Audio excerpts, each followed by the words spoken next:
এই কুকুরটি এই লাকড়ি দিয়ে কি করার চেষ্টা করছে? এই হাতের বাচ্চাটি এই মেয়েটির সঙ্গে এমন করছে কেন? এই পাখিটি এর পালক দিয়ে কি করছে? মাঝে মধ্যে আমাদের আশেপাশে বিভিন্ন জীবজন্তু এমন সব কর্মকাণ্ড করে বসে যেগুলো দেখে আমরা চাইলেও আমাদের হাসি থামাতে পারি না। আজকের ভিডিওতে আপনারা ক্যামেরায় ধারণকৃত এমনই কিছু হাস্যকর ভিডিও দেখতে চলেছেন। এমন মজার মজার ভিডিওস প্রতিদিন পেতে আমাদের চ্যানেলটি সাবস্ক্রাইব করে পাশে থাকা বেল বাটন ক্লিক করে অলে সেট করে দিন। দেখুন এই বানরটি কিভাবে ছেলেটিকে কিস করে চলে গেল।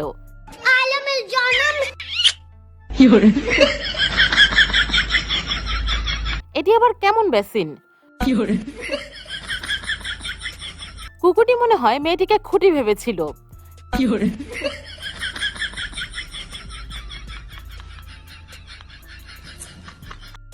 দেখুন কুকুরটি কিভাবে তার মালিকের দিকে চেয়ে আছে।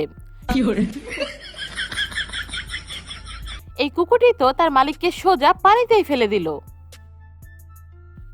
এই কুকুরটি পানিতে পড়ে গেলে কুকুরটির মালিক নিজেই পানিতে নেমে কুকুরটিকে বাঁচিয়ে ফেলে, কিন্তু তখন সেখানে আরেকটি কুকুরের এন্ট্রি হয় যে কিনা ইচ্ছে করেই পানিতে লাফ দেয়।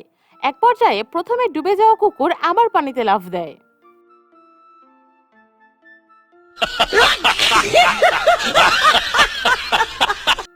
আপনি নিশ্চয়ই দেখেছেন হাতির বাচ্চা মানুষের সাথে কতটা ঘনিষ্ঠভাবে থাকে।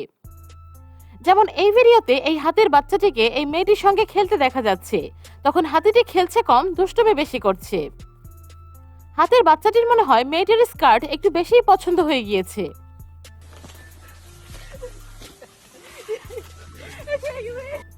চুলকানি এমন একটি জিনিস যা কারো নিয়ন্ত্রণে থাকে না। মানুষ নানা উপায়ে চুলকাতে পারলেও জীবজন্তু এর জন্য অনেক অভিনব পন্থা বের করে ফেলেছে, এবং এই জন্তুগুলোর চুলকানোর পদ্ধতি দেখলে কেউই তাদের হাসি থামাতে পারবে না। যেমন এই টিয়াটি চুলকানোর জন্য নিজের পালক ছিঁড়ে ফেলেছে, এদিকে এই ষাঁড়টি নিজের অন্ডকোষ চুলকানোর জন্য লাকড়ি ব্যবহার করছে। বন্ধুরা, ষাঁড়টির এই অভিনব বুদ্ধির জন্য ভিডিওটিতে একটি লাইক দিয়ে দিন। আপনাদের একটি লাইক আমাকে আরো ভালো কাজের উৎসাহ যোগায়। এখন এই কুকুরটির কর্মকাণ্ড দেখুন, যে খুব মনোযোগ দিয়ে নিজের মালিককে যোগ ব্যায়াম করতে দেখছে। এক পর্যায়ে কুকুরটি নিজেই সেভাবে যোগ ব্যায়াম করার চেষ্টা করছে।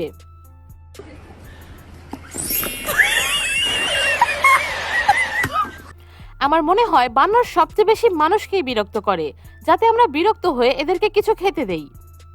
কিন্তু এখানে একজন লোক লেজার লাইট দিয়ে এই বানরটিকেই বিরক্ত করছে। এই লেজার লাইটের আলোতে বানরটি কনফিউজ হয়ে গিয়েছে যে এটি আবার কোন পোকা, ধরাই যাচ্ছে না।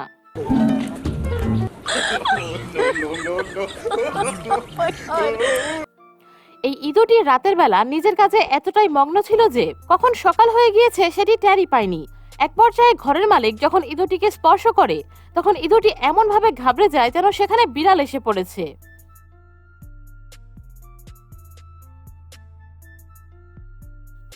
আপনি হয়তো ভোঁদরদের পানিতে খেলতে দেখেছেন, কিন্তু এখানে এই ভোঁদর পরিচ্ছন্নতা কর্মীদের সাহায্য করছে এবং পানিতে পড়ে থাকা এই পুলগুলো সুইমিং পুল থেকে তুলে পরিচ্ছন্নতা কর্মীদের কাছে এনে দিচ্ছে। তো বন্ধুরা, আজ এই পর্যন্তই। ভিডিওটি ভালো লাগলে একটি লাইক, কমেন্ট এবং শেয়ার করতে কিন্তু একদমই ভুলবেন না। আপনারা যারা আমাদের চ্যানেলটি সাবস্ক্রাইব করেছেন কিন্তু বেল বাটন অন করেননি, তাদেরকে অনুরোধ করব বেল বাটন অন করে অলে সেট করে রাখুন। ধন্যবাদ।